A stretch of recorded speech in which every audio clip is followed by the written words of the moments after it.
Welcome to the tutorial Layers. So to understand how layers work in Animate and Animate Pro, we first have to go back to the back end of a scene.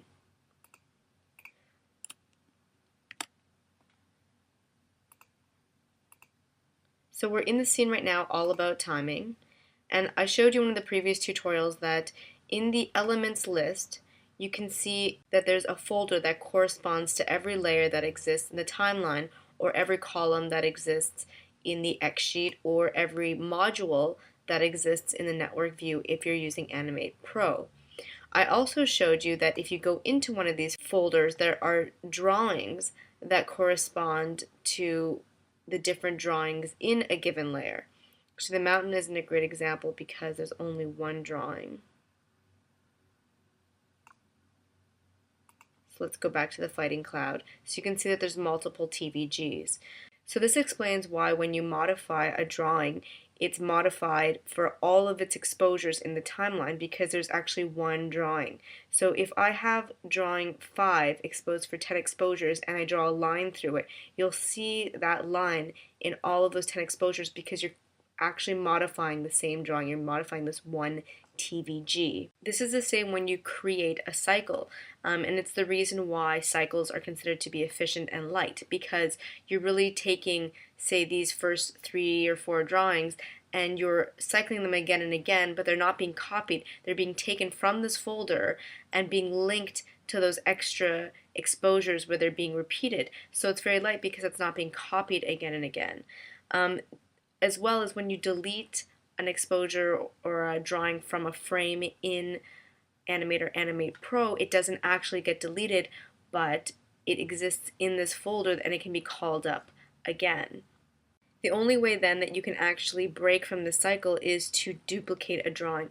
So what would happen is what happens to most files when you duplicate them or you make a copy. So I would have like fighting cloud -3 copy, and so they would be identical, but because the other one has the word copy beside it, it's its own file. It's a completely separate file, and then when you modify it, it'll then become different than its original.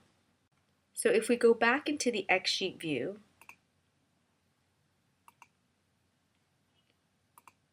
I showed you at one time, I'm just going to save this to get rid of this little red pencil, that if I double click in here, I'm not renaming an exposure, but I'm actually calling up a drawing that already exists. So if I call up drawing 2, which I know exists because I can see it right here underneath, and I hit enter, now I've effectively held this drawing for 2 exposures, or drawing 2 exists on both frame 5 and 6 for the stars, carrots, and fists layer and or column.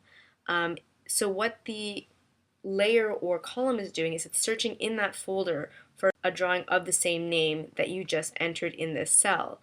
However, if there was no such thing as a drawing 2 in that folder, then what it would do is it would create a new drawing and you'd effectively have a blank drawing that you've renamed whatever name you put in here. If we say new drawing.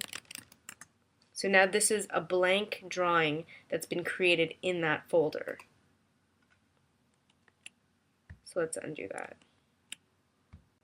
And here in the X sheet, we see that they say number 1, 2, 3, 4, 5, but if you noticed in the folder, it's actually the folder's name with a dash and this number. So in the X sheet, you really only see that dash number before the .tvg, but in fact, it is the entire name of the folder as well.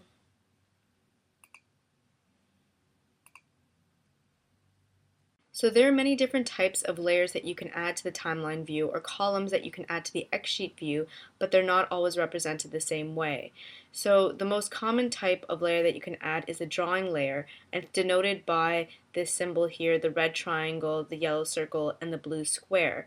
So to create vector artwork or to import a symbol, the drawing layer is the best one to choose. The second type of layer you can have is a bitmap layer, and we don't have an example of that in this scene right now, so maybe I'll import one real quick. So I can go to File, Import, Images. So let me browse for one. Sort of just a boring gradient JPEG, but we're going to use that. So here, if we decide to keep it vectorized, you can then treat it like a drawing layer. So if we scroll down, It's right here, gradient. It's only one cell. But you can see that it has the same symbol as a drawing layer which accepts vector graphics. So what that means is that you can draw on this layer, so you can mix vector artwork with it, and you can also put other vector artwork beside it on the same layer in the same row. So I can add another vector graphic like that. However, so let's just delete this first. If I then imported the same bitmap image,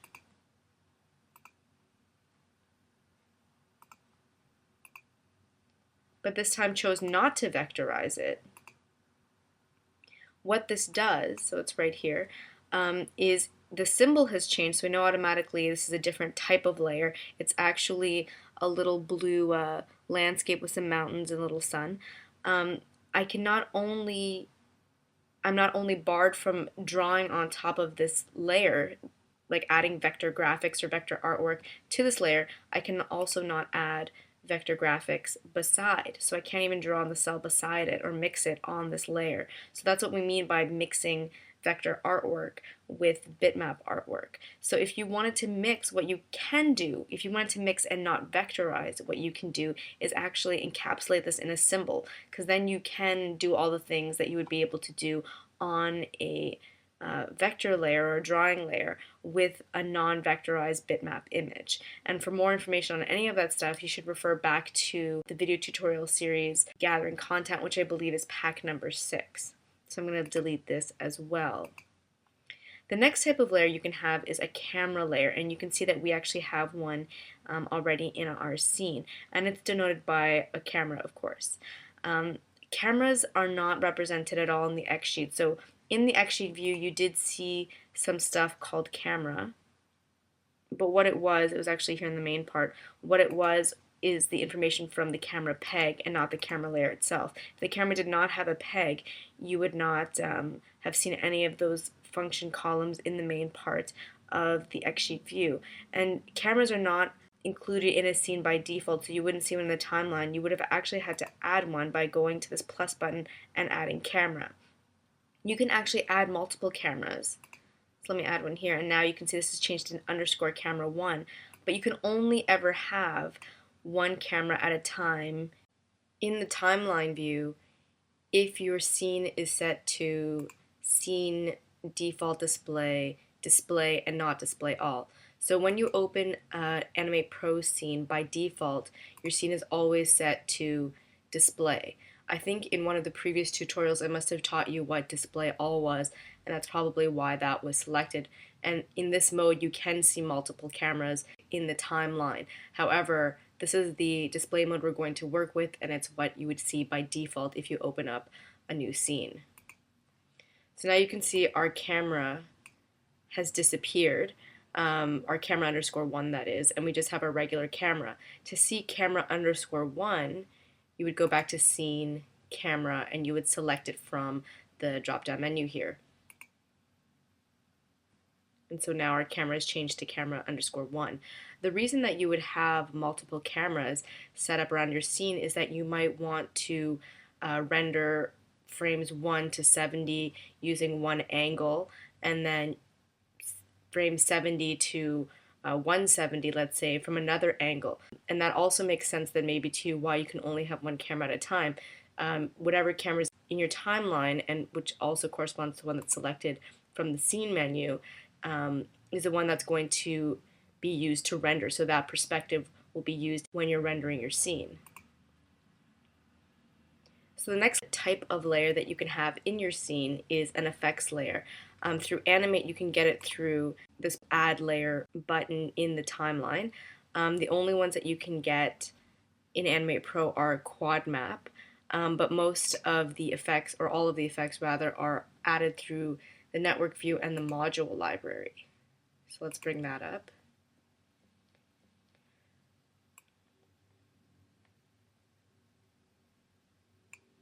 So let's add transparency to our network.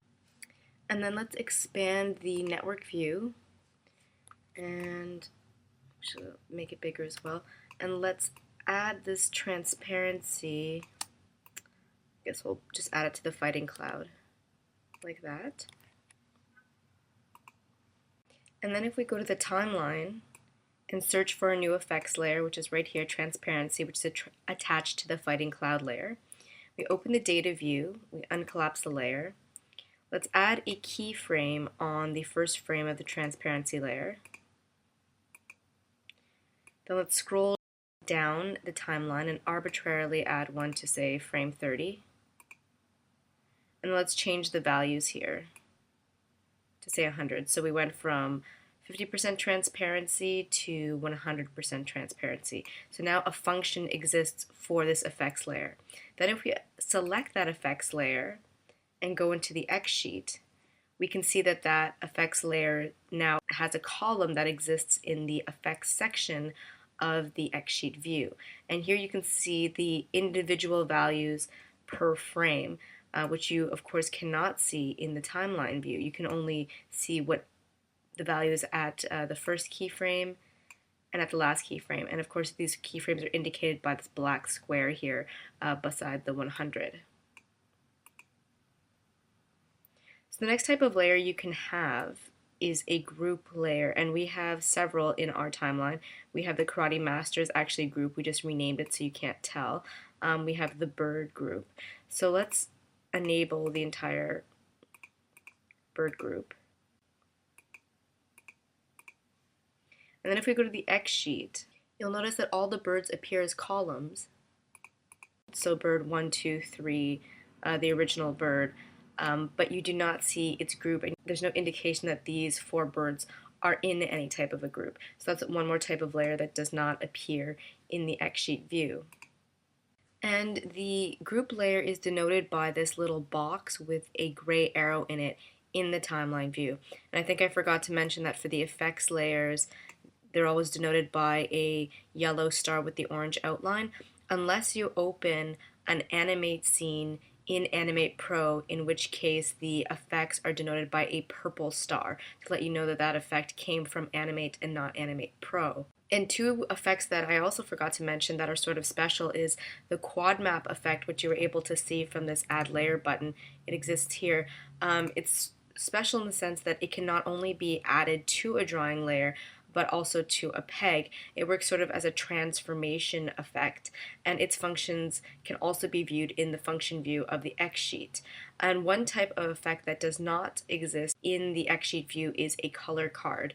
That's when you just put a flat color behind your entire scene. A lot of times this is done because if there's a transparent background, when you render to QuickTime, it'll turn out black. So if you put a white color card, at least that'll eliminate that intense blackness. So the next type of layer we're going to look at is the peg layer. I know we have a couple of those as well. So if we look at, let's look at the punching bag, for example. So the peg is denoted by this S with the 2 orange dots. That's when we know it's a peg layer. If you select the peg layer and you go to the X sheet view, you can see all of the pegs transformations in the function section of the X sheet view. The last type of layer I'd like to talk about is the sound layer. So we don't have any sound in our scene right now, but I'm going to import some sound to show you what the icon and what the column looks like. So we'll go to File, Import, Sound.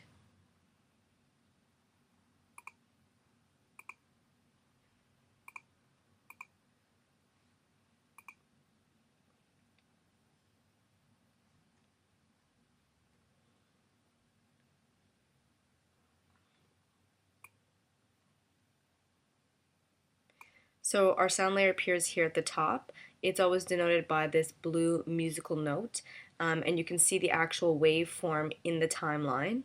And you can change the volume here where it says 100%.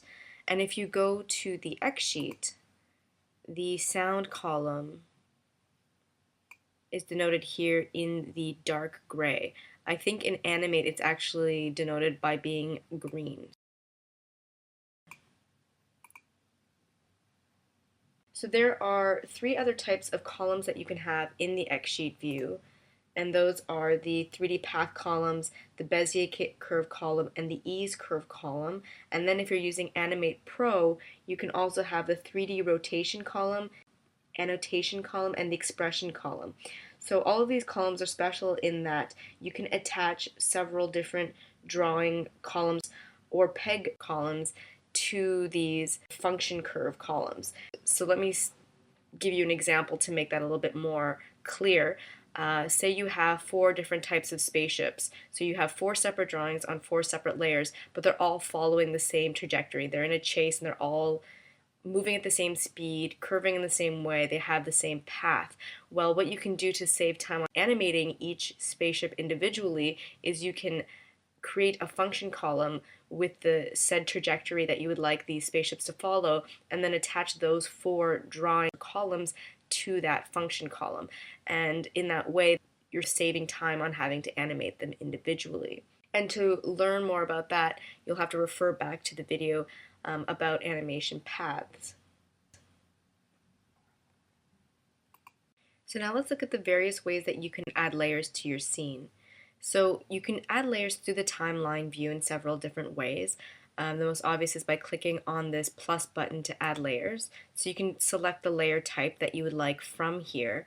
If you know it's going to be a drawing or a peg layer, sometimes it's faster just to click on one of these 2 buttons here to do it automatically.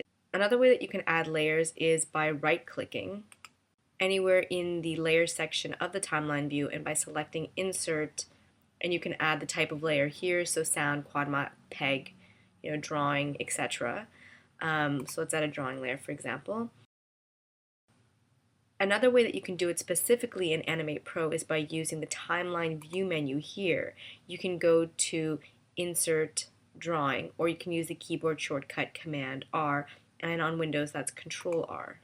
The last way that you can add a layer is from the top menu, and you could go to Insert, and then once again you have your choice of whether you want to add a camera, drawing, group, or peg. So if you go to Drawing, once again you've added another drawing layer. I believe all of these drawing layers are at the bottom of your timeline.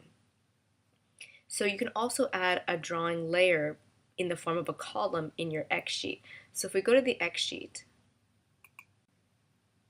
you can select this button here, Add Columns, and an Add Column dialog box will appear where you can rename your column, and then you can select the type. So here, unlike in the timeline view, you have a different set of choices for the type of column that you would like. You don't see things like camera or peg, for example. You have 3D path, 3D rotation, so these are the types of columns that you can select from. And if you press Apply, it'll add that column, and you can continue adding different types of columns. So then I can then add like a sound column, for example, and say Apply. If I say OK, it'll close the window. So in Animate Pro, you can have advanced preferences for that Add Column dialog box that we just saw. So in Mac, you would go to Animate Pro Preferences. In Windows, you'd go to Edit Preferences. You could go to the Advanced tab and check Advanced Element Mode. So if you check that, and hit enter, say OK to validate your change. This time when you try to add a column, you get a different add column dialog box with more options. So not only can you now rename and select the same set of column types, you can decide if you'd like to create a new column, and if so, whether you'd like it to be vector, bitmap. You can choose what type of field chart you want. That's something that's more with traditional animation that I explained before.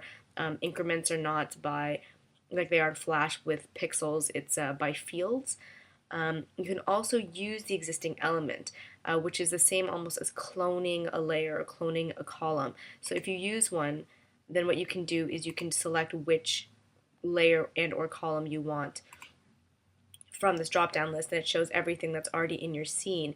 And what this does is it'll duplicate that column, so that drawing layer, but it will not duplicate the timing. So you can still have the 2 move differently even if the 2 images are identical. So I'm going to close this. So there are also several ways that you can delete layers. So if we go back to the timeline and we scroll down, you can see that you can select a layer in the timeline view's left side and then click on this minus sign here to delete the layer.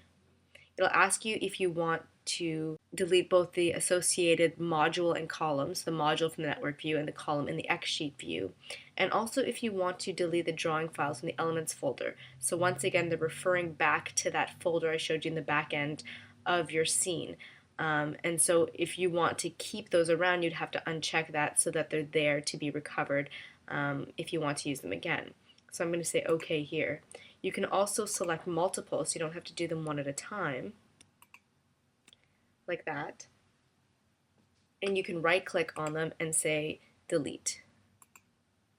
And once again, you get the same confirm delete message, and I'm going to say OK. The next thing I'm going to show you is how to reorder layers. You probably already know how to do this from previous tutorials, that you can grab a layer and then drag it in the timeline above another layer, or you can drag it below another layer. If you accidentally put it on top of a layer, it actually creates a hierarchy and parents the layer that was dragged and dropped on top of a layer as the child. But the important thing for you to know is that if you reorder in the timeline, it's also going to reorder in the XSheet. The way that you reorder in the XSheet is that you actually use your middle mouse button. And once again, if you reorder in the XSheet with the columns, you will reorder in the timeline. So if I grab bird underscore 3, I use my middle button and I drag it and put it at the top of the group here. So before bird underscore 1 and bird underscore 2, if we go back to the timeline and we find our bird group and we uncollapse the peg, we'll see that bird 3 is now above all the other birds in that layer. The other thing I wanted to show you is how to show hide layers, and you probably already know how to do that as well. You can use the eyes here to enable or disable all at the same time.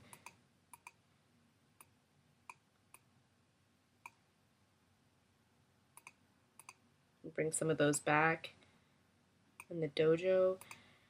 You can also use this button here from the timeline view toolbar. You have to select a layer first, and then this one's already enabled, so you can disable it if it's already enabled. If it's not enabled and you click on this, it will enable that layer. You can also disable and enable using buttons in this view if you add them from the extra buttons for the timeline view toolbar. So you can right click, click customize, and you can select disable all others and enable all.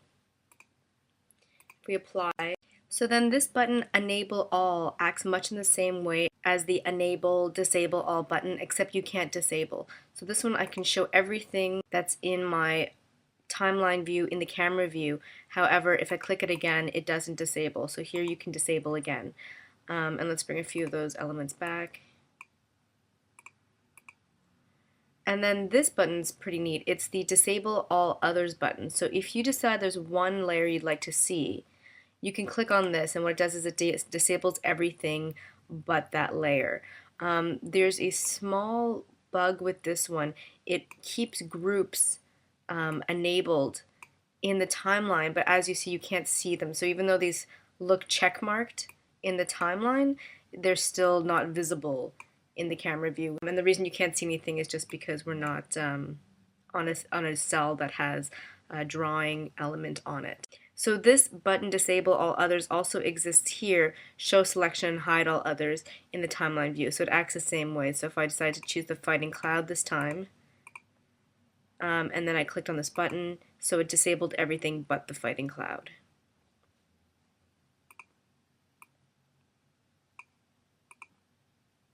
So in Animate Pro, you can also choose what kinds of layers you want to see, and you can eliminate whole groups of layers. And you can do this from the timeline view menu. So if you go here, you and select View, Show, Show Manager, you can decide that you don't want to show effects layers, or you don't want to show group layers, or you don't want to show sound layers. And you can set this as default so that those layers are never shown, or you can restore the default. So if we say we don't want to see effects layers and we say OK, then you'll notice that the transparency on the fighting cloud has disappeared. There used to be that transparency effect that we added. So if we go back to the manager, we can then add the effects again. And now the transparency has been re-added to the fighting cloud. So it's eliminated so that you can clean up your timeline and work. In case, for example, you have a ton of effects layers, this would greatly clean up your timeline view. However, it doesn't disable that effect from not working, it just eliminates it from the timeline because you only have so much space on your screen to scroll up and down. So you can do the same thing through the X-sheet view in terms of the columns. We already looked at the column list manager here, how you can add and subtract. Actually, let me expand this. How you can enable or disable specific columns by checking them individually, and how they're then added or eliminated from the main section of the X-sheet view, and how you can also eliminate whole categories, drawing columns, function columns, etc.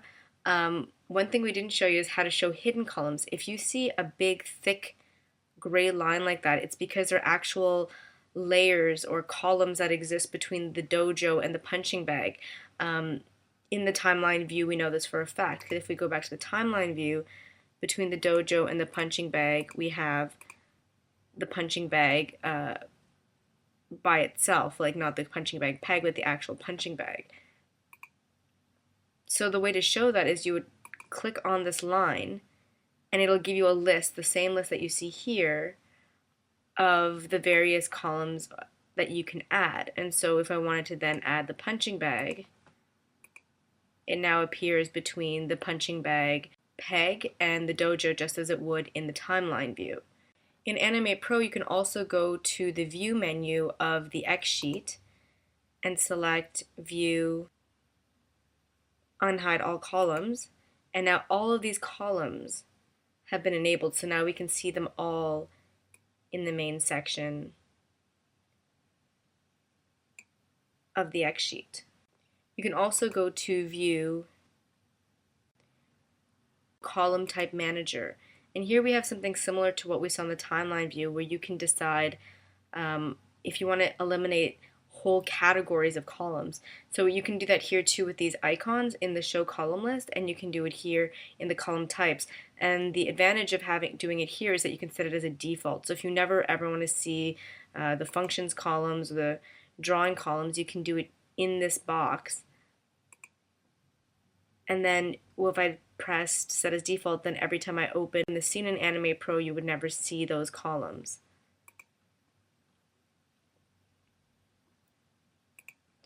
So let's restore the default and say OK. So now let's go back to the timeline layer and take a look at the layer properties. So there's several ways to look at a layer's properties, and by layer I also mean column or module. So you can either double click on a layer to bring up the layer properties, or you can bring them up through one of the other windows by going to the Windows menu and selecting Layer Properties. And so depending on which layer you select in the timeline view, these layer properties will change. You can also, in the network view, select the analogous module. So it'll be Fighting Cloud here, and click on the yellow box, and that also brings up the layer properties, as you can see here. The only difference with the X-sheet in Animate Pro is that instead of bringing up the layer properties, you actually bring up the column properties, and you can do that by double clicking, and they're not the same thing. In Animate, you will bring up the layer properties by double clicking on the X-sheet column. Because we checkmarked that advanced elements option from the preferences panel, we have a different looking column properties box than you would normally see. You would only have the ability to change the name of the column here. However, with the advanced elements, you also have these options here, which is to change the name, vectorize, decide if you want it bitmap format, and once again change the field chart options. So I'm going to close that. The layer properties in the timeline or the network view are a little bit different. You can do many things. You can also rename in this field here, just as you would double click on a layer name to rename it. You could also do it here. You can enable it or disable it. You can lock it. You can enable the onion skinning for this layer. You can change the track color by clicking on this button here. I'm not sure why mine is not visible. It looks black. You should see a rainbow there. Oh, there we go. So I can decide to make it this pink color and say OK. So now this entire Fighting Cloud row is a sort of fuchsia color. You can also adjust the positioning and animation parameters, which is all the stuff here. You can adjust many other advanced parameters as well by going to the advanced options. Also drawing layer options in the drawing tab for the panel. But if you want more information about the layer properties, because I'm not going to go into in full detail here, you can always go back to the video setting up the scene. So the way that you can duplicate a layer in the timeline is by right-clicking on it and selecting Duplicate Selected Layers. So as I explained before, when you duplicate a layer, you're creating an identical copy, but that can be modified separately. So if you change Fighting Cloud _1, it's not going to affect Fighting Cloud at all. You can actually duplicate a layer in several different ways besides right-clicking. You can also select the layer, go to the top menu, and select Edit, Duplicate. You can also use the keyboard shortcut Command D on Mac or Control D on Windows. Or from the X Sheet view, you can go to the X Sheet view toolbar, right-click on it, and select Customize. Then from the available tools, you can select Duplicate Layer Columns. Add it to your toolbar and say OK. Then if you select Fighting Cloud, the column for Fighting Cloud, and click on this button, it duplicates the layer one more time. So let's delete some of those layers.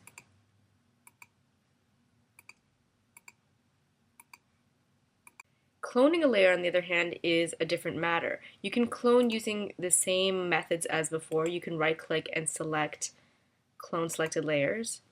You can edit and go to Clone, or from the X Sheet view, you can right-click once more on the toolbar and select Customize, and this time from the list, select Clone Layer Columns.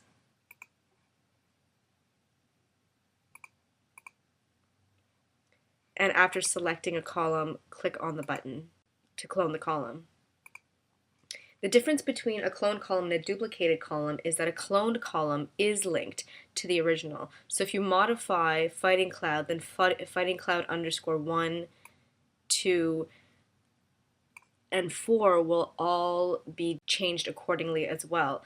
And that's usually used a lot in traditional animation, where you want to change the timing of specific columns, but you want to keep the drawing layers the same. So I'm going to delete those as well.